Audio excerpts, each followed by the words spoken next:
Perkenalkan, nama saya Cindy Agustini, kelas A12, NIM 2112061919. Jadi di sini saya akan membuat video wawancarai untuk memenuhi tugas ujian akhir semester mata kuliah Belajar dan Pembelajaran, dosen pengampu Dwi Cahyadi Wibowo MPD. Selamat menyaksikan. Selamat sore Bang. Ya, selamat sore. Mohon maaf sebelumnya mengganggu waktunya. Jadi di sini perkenalkan, nama saya Cindy Agustini. Jadi di sini saya ingin mewawancarai Abang. Namun sebelum saya mewawancarai Abang, saya mau Abang memperkenalkan diri Abang sendiri. Saya perkenalkan, nama saya Lewis Komando. Terima kasih. Jadi di sini saya ingin bertanya kepada Abang, apa sih upaya dalam mengatasi kesulitan belajar siswa di kelas? Nah, pertanyaannya yaitu, apa yang dimaksud dengan kesulitan dalam belajar? Oke. Ya, kalau menurut saya itu kesulitan dalam belajar itu merupakan suatu kondisi di mana siswa itu kurang dalam belajar. Kondisinya itu sulit dalam belajar, biasanya itu disebabkan dari baik dia faktor dia alami ataupun dari keluarga, lingkungan dan sebagainya. Ya, terima kasih. Ini masih ada pertanyaannya ya Bang, yaitu faktor atau hal apa saja yang membuat siswa mengalami kesulitan dalam belajar?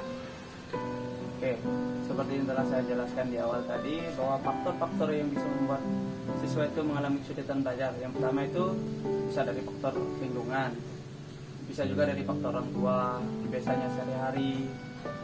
Ya, mungkin dari segi orang tua juga bisa kita lihat faktor keturunan bisa terjadi juga seperti itu. Itulah yang membuat siswa itu mengalami kesulitan dalam belajar.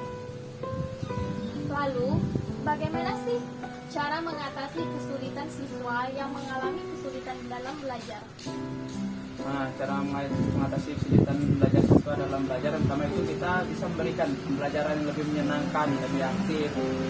Nah, dari pembelajaran tersebut kita mungkin bisa membantu mengatasi anak yang pertama tadi sulit dalam mengerti pembelajaran. Nah, di dalam kita menciptakan suasana belajar yang menyenangkan atau pembelajaran yang aktif, ya tentunya pasti anak tersebut akan sedikit demi sedikit berubah menjadi untuk lebih giat untuk belajar. Nah, sedangkan yang kedua itu kita bisa yang namanya mengadakan yang namanya belajar kelompok. Kita bisa memberikan tugas-tugas. Nah, mungkin jika kita lihat jika dia belajar sendiri ya itu mungkin masa malas kan, tapi jika kita berikan tugas kelompok, kesulitan belajar dalam siswa tersebut sedikit demi sedikit juga akan berubah secara perlahan. Nah, selain itu juga ketika belajar kita tidak boleh selalu menekan siswa tersebut walaupun dia bisa dikatakan sulit dalam belajar, kan tetapi kita di sini bisa memberikan yang namanya pujian agar siswa tersebut bisa lebih bersemangat untuk mengikuti proses pembelajaran. Nah, selain itu juga cara mengatasinya kita juga bisa memberikan pendekatan ataupun kita bisa menemani dia ketika dia belajar. Kita tidak boleh memandang misalnya anak si A ini belajarnya itu kurang dari anak yang B. Nah, kita harus menyamaratakan kita tidak boleh membeda-bedakan antara siswa yang A dengan siswa yang B. Nah, selain itu juga di dalam dia belajar kita juga harus menemaninya dengan baik agar kegiatan belajarnya juga bisa dapat berjalan dengan baik. Baik, terima kasih Bang, jawabannya itu sangat memuaskan. Selanjutnya saya akan bertanya kembali, yaitu apa sih yang harus dilakukan guru dalam membantu siswa yang mengalami kesulitan dalam proses pembelajaran? Oke, seperti yang saya alami juga, cara guru bisa mengatasi yang boleh dilakukan ataupun bisa dilakukan oleh seorang guru dalam mengatasi siswa yang kesulitan belajar. Ya, tentunya di dalam proses pembelajaran tentu adanya namanya evaluasi. Nah, melalui evaluasi itu kita bisa mengetahui seperti yang telah saya katakan tadi, yang A, siswa yang A ini seperti apa, siswa yang B ini seperti apa, siswa yang C ini juga seperti apa. Nah, melalui itu mungkin secara guru bisa mengatasi ataupun mengatasi kesulitan yang dialami oleh siswa tersebut.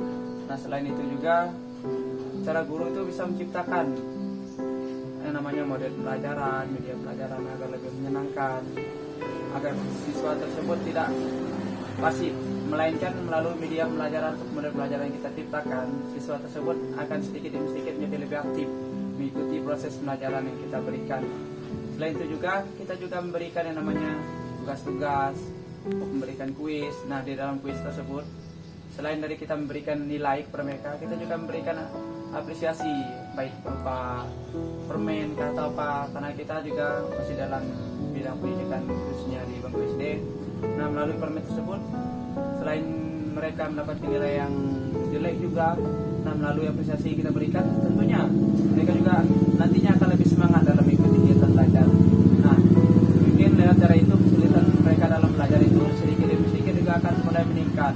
Dari mereka yang sulit dalam belajar, dalam memahami, melalui trik ataupun cara yang kita lakukan, tentunya mereka akan termotivasi. Oh, saya harus seperti ini. Berarti cara kita ataupun kita sebagai seorang guru itu memiliki manfaat ataupun motivasi untuk mereka, sehingga mereka yang dulunya sulit dalam belajar memahami, sedikit demi sedikit mereka akan termotivasi untuk belajar lebih giat lagi agar bisa mendapatkan nilai yang memuaskan.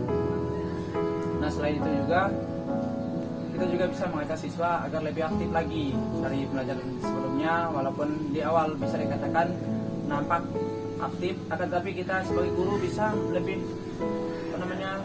mendekatkan siswa tersebut agar mereka itu lebih aktif lagi, biar kegiatan belajarnya dapat berjalan dengan baik sesuai yang orang tua yang mereka inginkan. Kita sebagai orang guru juga puas, apapun mereka sebagai peserta didik juga puas menerima hasilnya dengan baik. Mungkin sekian. Ya, terima kasih Bang atas jawabannya, sangat luar biasa. Kiranya jawaban Abang boleh bermanfaat bagi setiap orang yang mendengarkannya. Baik Bang, dan